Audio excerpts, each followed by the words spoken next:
originally I was just going to mock the quartering, but the more and more I thought about it, there is a legit issue, and it does have a Jack Murphy tie, but Jack is only a guest star here, so I want to get that out of the way. So what happened? Well, literally, Timcast, while they were doing their cast, some cops just showed up. Apparently the SWAT team was alerted because they heard someone was about to commit suicide, so they went into Tim's house.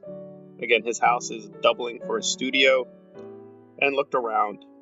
Again, they investigated and then promptly left, so nothing happened, no big incident, and of course the quartering is getting all livid. Now, I want to clarify, I don't like Tim. I do consider him kind of a fascist, although he also does have this weird libertarian side. He does try to promote individualism while hanging out with white nationalists, so he's a little bit all over the place. And I will say this to get it out of the way, he does make himself, frankly, very vulnerable by constantly talking about getting guns, let's start a civil war, Trump is a good guy, and all this conspiracy mongering. He's not doing himself any favors. That said, there is a serious issue here about after 9/11 and after the Iraq War, you have all these dangerous bureaucracies and all these new rules where, again, legally, the authorities, whether the FBI or whoever, can just come into your house now and do crazy things because, again, of the legislation that's been passed. What I don't understand is why Timcast is so pro-Trump, because, as far as I know, Trump didn't do anything to push this back. In fact, he made it a lot worse. He outright assassinated this Iranian. And I understand on the right celebrating this assassination, but this is serious stuff that when you can brazenly just assassinate anyone and do so illegally, well, you're not going to have much room for civil liberties or civil rights. So I'm a little puzzled why the quartering thinks that the left is the guilty party here.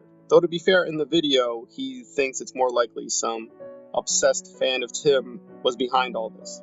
And I'm going to disagree with him on the whole, quote, swatting phenomenon. Yes, it's wrong to falsely alert the authorities, but we don't know what happened.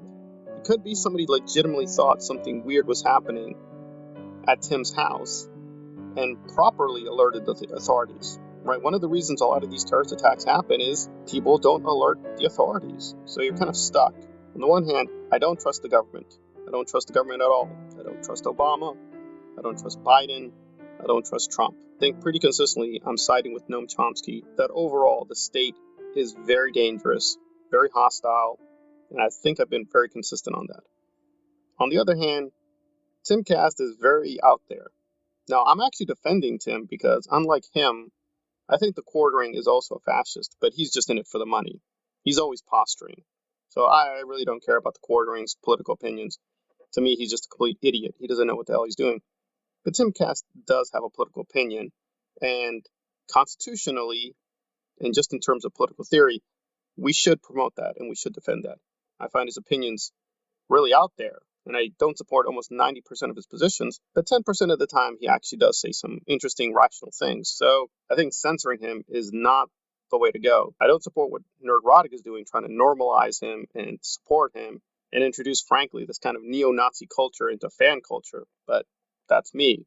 I don't think neo-Nazism of any form is good, and admittedly, Tim is a very weird kind of fascist. He's a little bit all over the place, but he is a fascist.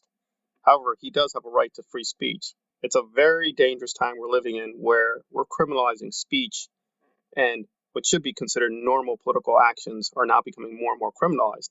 What I find shocking is this has mainly been a right-wing phenomenon. It's true the liberals and the Democrats have also kind of jumped in.